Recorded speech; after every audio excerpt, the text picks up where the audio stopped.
Hello everyone, Jai Hind to all of you. तो आज की इस वीडियो में हम लोग करेंगे इम्पॉर्टेंट वन वर्ड सब्स्टिट्यूशंस। तो चलिए आज की क्लास शुरू करते हैं। देखिए सबसे फर्स्ट क्वेश्चन यहाँ पर दिया गया है वॉलंटियर। तो देखिए ये वॉलंटियर क्या होता है। इसको हिंदी में कहा जाता है स्वयं सेवक, यानी कि जो दूसरे की सेवा करे खुद से। One who offers his services without charging for it. वैसा व्यक्ति जो कि बिना किसी चार्ज के दूसरों की सहायता करे, अपने काम से दूसरों की मदद करे, उसे हम क्या कहेंगे? वॉलंटियर कहेंगे। तो फर्स्ट वन वर्ड आपको याद हो जाना चाहिए। वॉलंटियर का अर्थ क्या हो गया? स्वयं सेवक। आइए क्वेश्चन नंबर 2 देखते हैं। तो क्वेश्चन नंबर 2 में लिखा गया है डायाट्राइब। डायाट्राइब का अर्थ होता है कठोर समालोचना। क्या होता है? कठोर समालोचना, यानी कि किसी दूसरे को अपने बातों से ही दुखी कर देना या ऐसी बात बोलना कि कोई व्यक्ति जो है वो दुखी हो जाए। तो मीनिंग क्या हो गया इसका? Bitter and violent attack in words. जैसे आप किसी को अगर कोई कड़वी बात बोल देते हैं तो वो अगर आपसे दुखी हो जाता है तो उस बात को हम कहते हैं डायाट्राइब। क्या कहते हैं? डायाट्राइब। ओके, नेक्स्ट देखिए, नेक्स्ट में दिया गया है यहाँ पर इलेजिबल। तो इलेजिबल का अर्थ क्या होता है? अपठनीय, एक ऐसी लिखावट जिसे आप नहीं पढ़ सकते, अपठनीय हो। तो इसे हम कहेंगे a hand writing that can not be read. एक ऐसी लिखावट जिसे पढ़ा नहीं जा सके, अपठनीय हो, तो उसे ही हम कहते हैं इलेजिबल। नेक्स्ट में दिया गया है पायलट या एविएटर। तो पायलट या एविएटर क्या होते हैं? विमान चालक, जो विमान को चलाते हैं, एरोप्लेन्स को जो उड़ाते हैं। तो one who flies an aeroplane, एक ऐसा व्यक्ति जो कि एरोप्लेन को उड़ाता हो, उसे हम क्या कहते हैं? एविएटर कहते हैं या पायलट कहते हैं। आपके एग्जाम में इनमें से कोई भी ऑप्शन दिया जा सकता है, तो या तो आप एविएटर पर टिक कीजिए या पायलट पर, जो ऑप्शन में रहेगा उस पर आप टिक करेंगे। ओके, नेक्स्ट आइए नेक्स्ट देखते हैं। नेक्स्ट क्वेश्चन में यहाँ पर दिया गया है एंथोलॉजी। तो देखिए ये एंथोलॉजी क्या होता है? एंथोलॉजी होता है कविता संग्रह, यानी कि ढेर सारी कविताओं का कलेक्शन, एक कलेक्शन ऑफ पोएम्स, कविताओं का संग्रह, तो उसे हम कहते हैं एंथोलॉजी। नेक्स्ट है यहाँ पर एस्पेड्रिल। क्या है? एस्पेड्रिल। एस्पेड्रिल क्या होता है? A light shoe made of a strong cloth with a sole made of rope, यानी कि एक ऐसा जूता जो कि मजबूत कपड़े से बना हुआ हो और जिसका सोल जो है वो रस्सी से बना हो। आया समझ में? एक हल्का जूता जो कि मजबूत कपड़े से बना हो, जिसका सोल रस्सी जैसा हो या रस्सी का हो, तो उसे हम कहेंगे एस्पेड्रिल। ओके, नेक्स्ट है इथनोलॉजी। पहला था एंथोलॉजी और ये है इथनोलॉजी। तो देखिए इथनोलॉजी क्या होता है? नृजाति विज्ञान इसको कहते हैं हिंदी में। The scientific study and comparison of human races, यानी कि मानव जाति के बारे में अध्ययन करना वैज्ञानिक रूप से, उसे हम कहते हैं इथनोलॉजी। देखिए कंपैरिजन करना या स्टडी करना, उसी को हम कहते हैं इथनोलॉजी। ओके, नेक्स्ट में दिया गया है एपिक्यूरियन। एपिक्यूरियन को कहते हैं हिंदी में भोगवादी। क्या कहते हैं? भोगवादी। One whose attitude is eat drink and be merry, एक ऐसा व्यक्ति जिसका गुण हो सिर्फ खाना पीना और खुश रहना, उसे हम कहते हैं भोगवादी, एपिक्यूरियन। जिसका जिंदगी एकदम मज़े में कट रहा है, उसी को हम एपिक्यूरियन कहेंगे। और नेक्स्ट है वर्बेटिम। तो देखिए ये वर्बेटिम क्या होता है? ये जो वर्बेटिम होता है इसका अर्थ होता है शब्दशः। क्या होता है? शब्दशः। रिप्रोड्यूसिंग और मेमोराइजिंग वर्ड्स फॉर वर्ड, किसी शब्द के लिए शब्द, उसी को हम कहते हैं वर्बेटिम। क्या कहते हैं? वर्बेटिम। नेक्स्ट देखिए यहाँ पर दिया गया है सैनिक। अब ये सैनिक क्या होता है? सैनिक को हिंदी में कहते हैं निंदक, जो दूसरों की बुराई करता है, आलोचना करता है। जैसे the person who sneers at the aims and believes of his fellow man, एक ऐसा व्यक्ति जो दूसरों को मजाक उड़ाता हो या उसके एम्स को क्या करता हो, हंसता हो, तो उसे हम कहते हैं निंदक। नेक्स्ट मैटिनी, ये क्या होता है? दोपहर का खेल।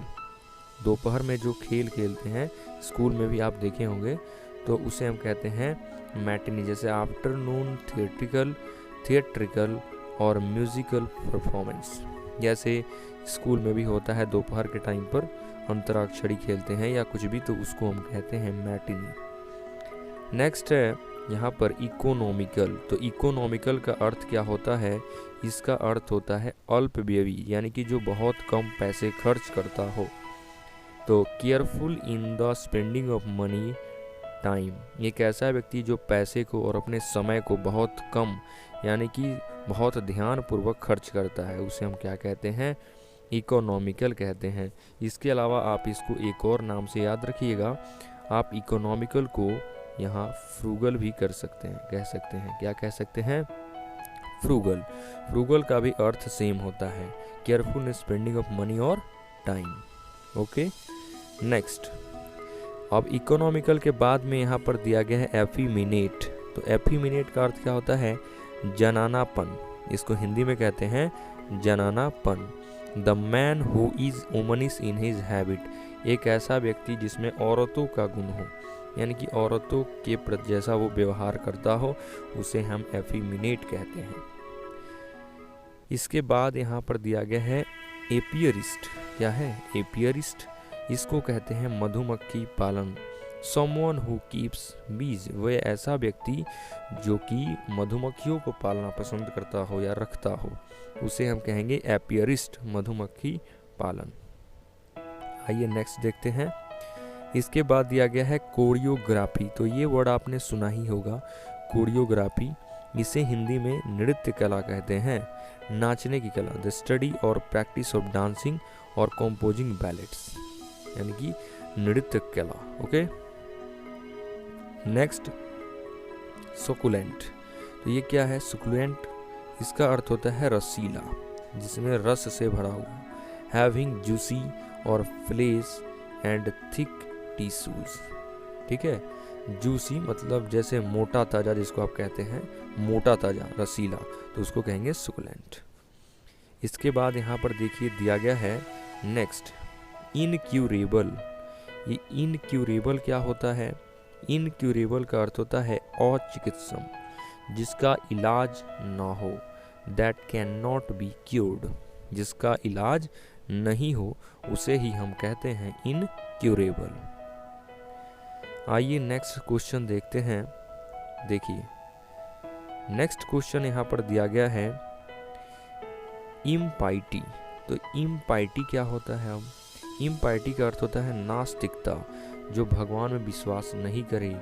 Lack of respect specially for God and religion, यानी कि वैसा व्यक्ति जिसको भगवान और धर्म के प्रति रिस्पेक्ट नहीं हो। रिस्पेक्ट यानी कि आदर की कमी हो, जो भगवान को नहीं मानता हो, उसे ही हम इम्पाइटी कहेंगे, उस गुण को। और आपको ये भी पता होगा कि जो भगवान में विश्वास नहीं करता है, उसे हम अथीस्ट कहते हैं। One who does not believe in God, उसे हम अथीस्ट कहते हैं। इम्पिटी वर्ड बना है इम्पायस से। पायस मीन्स होता है धार्मिक, इम्पायस मीन्स अधार्मिक, और उसी से बन गया इम्पाइटी। नेक्स्ट है अमेजन। तो देखिए अमेजन क्या होता है? अमेजन का अर्थ होता है रणचंडी। रणचंडी जैसे मैस्कुलिन वुमेन, एक ऐसी टॉल एंड स्ट्रॉन्ग वुमेन जिसको आप कह सकते हैं, तो योद्धा तरह की, उसे हम ही कहते हैं अमेजन, यानी कि tall and strong women, masculine women. Next है 38 विंडफॉल। अब ये विंडफॉल क्या होता है? विंडफॉल का अर्थ होता है अप्रत्याशित, and unexpected piece of good fortune. जैसे किसी का अचानक से भाग खुल जाता है, किसी की अचानक से जॉब लग जाती है, तो ये सब चीज़ें कैसी होती हैं? विंडफॉल, अप्रत्याशित, जिसकी उम्मीद नहीं होते वो चीज़ें। जैसे चुनाव में कोई अचानक से जीत जाता है अप्रत्याशित मतों से, यानी कि windfall, unexpected piece of good fortune. Okay, आइए नेक्स्ट क्वेश्चन देखिए। नेक्स्ट में दिया गया है ऑनरोरियम। अब ये ऑनरोरियम क्या होता है? ऑनरोरियम को कहते हैं मानदेय। क्या कहते हैं? मानदेय। An emolument over and above fixed income और सैलरी, यानी कि जो फिक्स्ड इनकम और सैलरी के अबव हो उसे ही हम क्या कहेंगे? ऑनरोरियम। ओके, नेक्स्ट है फौना। ये फौना क्या होता है? फौना एक पर्टिकुलर प्लेस में रहने वाला एनिमल होता है। फौना मतलब जंतु समूह, जिसको आप कहेंगे किसी भी पर्टिकुलर प्लेस पर the animals of a particular region, किसी भी एक खास क्षेत्र का जो जानवर होते हैं उन्हें ही हम क्या कहते हैं? फौना कहते हैं। और फौना के बाद एक और चीज़ याद रखिए, फ्लोरा। फ्लोरा क्या होता है? The plants of a particular region, यानी कि एक पर्टिकुलर जगह के जो भी प्लांट्स होते हैं उन्हें हम फ्लोरा कहेंगे और एनिमल्स को फौना कहेंगे। नेक्स्ट देखिए, यहाँ पर दिया गया है परक्वीसाइट। तो ये परक्वीसाइट क्या होता है? देखिए, इस परक्वीसाइट का अर्थ होता है अनुलाभ। हिंदी में अनुलाभ कहते हैं। ए राइट और advantage belonging to a particular person और group because of their importance and social position. एक ऐसा व्यक्ति जिसके पर्टिकुलर ग्रुप को उसे कोई एडवांटेज दिया जाए या कोई अधिकार दिया जाता है। क्यों? उसके इम्पोर्टेंस के कारण या उसके सोशल पोजीशन के कारण। तो उसे ही हम कहते हैं परक्वीसाइट या अनुलाभ। नेक्स्ट है देखिए इंडिस्पेंसेबल। तो ये इंडिस्पेंसेबल क्या होता है? अपरिहार्य हिंदी में कहते हैं। That is absolutely necessary to do, जिसको करना अति आवश्यक हो, बहुत ज़्यादा जरूरी हो, उसे ही हम कहेंगे इंडिस्पेंसेबल। ओके, नेक्स्ट में दिया गया है फोनेटिक्स। अब ये फोनेटिक्स क्या होता है? Study of sounds is known as, यानी कि जो साउंड होता है उसका अध्ययन क्या कहलाता है? फोनेटिक्स। स्वर विज्ञान आप इसको कहेंगे, स्वर विज्ञान, स्टडी ऑफ साउंड। नेक्स्ट है ऑब्लिटरेट। अब देखिए ऑब्लिटरेट का अर्थ क्या होता है? इस ऑब्लिटरेट का अर्थ होता है मिटाना, इरेज करना, to reduce to nothing, to reduce to nothing. Okay, next question देखिए, यहाँ पर दिया गया है ट्रूइज्म। अब ट्रूइज्म क्या होता है? ट्रूइज्म का अर्थ होता है स्वयं सिद्धि, एन ऑब्वियसली ट्रू और हैकेनयार्ड स्टेटमेंट, बिल्कुल सही और जो साबित हुआ हो उसे ही हम कहते हैं ट्रूइज्म, स्वयं सिद्धि, स्वयं सिद्धि। नेक्स्ट है इररिवोकेबल। इररिवोकेबल का मतलब होता है अटल, अडिग, अपनी बात पर अड़ा रहने वाला। That which can not be called back, जिसको आप दोबारा हटा नहीं सकते, उसे हम कहते हैं इररिवोकेबल, मिटा नहीं सकते। ओके, आइए नेक्स्ट क्वेश्चन देखते हैं। नेक्स्ट में यहाँ पर दिया गया है मैनिफेस्टो। तो ये मैनिफेस्टो क्या होता है? मैनिफेस्टो का अर्थ होता है घोषणा पत्र, जैसे declaration of plans and promise put forward bye a candidate for election और बाय ए पॉलिटिकल पार्टी और बाय ए सॉवरेन। जैसे कोई इलेक्शन होता है तो जो भी पॉलिटिकल पार्टी होती है वो अपने तरफ से एक घोषणा पत्र यानी कि एक जारी करती है प्लान कि उसमें वो क्या करने वाले हैं, तो उसे ही हम कहते हैं मैनिफेस्टो। ओके, इसके बाद है इवोल्यूशन। तो इवोल्यूशन क्या होता है? इवोल्यूशन होता है क्रमिक विकास, the gradual development of something, किसी भी चीज़ का धीरे धीरे विकास करना कहलाता है इवोल्यूशन। ओके, इसके बाद आइए देखते हैं नेक्स्ट। इसमें दिया गया है जेनियोलॉजी। ये क्या है?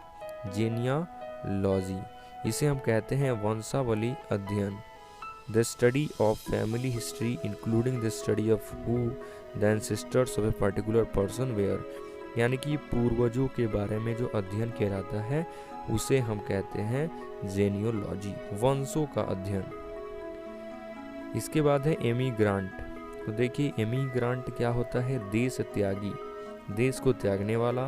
One who goes to settle in another country, एक ऐसा व्यक्ति जो कि अपने देश को छोड़कर दूसरे देश में जाता है वहाँ पर बसने के लिए, वहाँ रहने के लिए।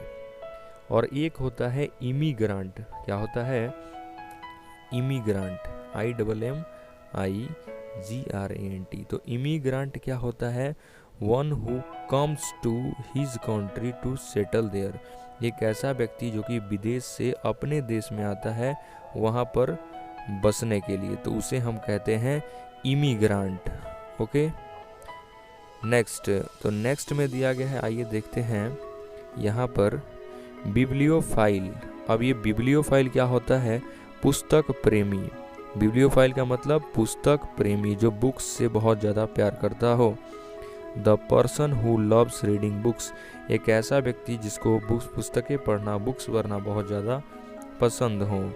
इसके बाद है लेक्सिकोग्राफर। तो लेक्सिकोग्राफर क्या होता है?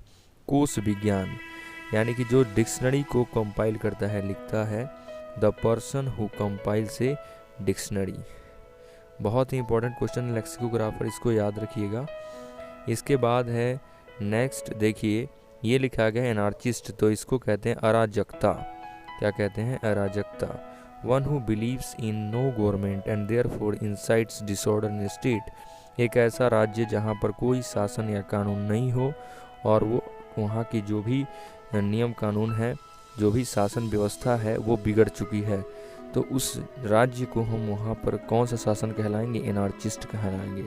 ओके, सो फ्रेंड्स, आज का वीडियो आप सभी को कैसा लगा कमेंट करके ज़रूर बताइए, और वीडियो अच्छा लगे तो वीडियो को ज़्यादा से ज़्यादा शेयर कीजिए और चैनल को भी सब्सक्राइब कीजिए। जय हिंद।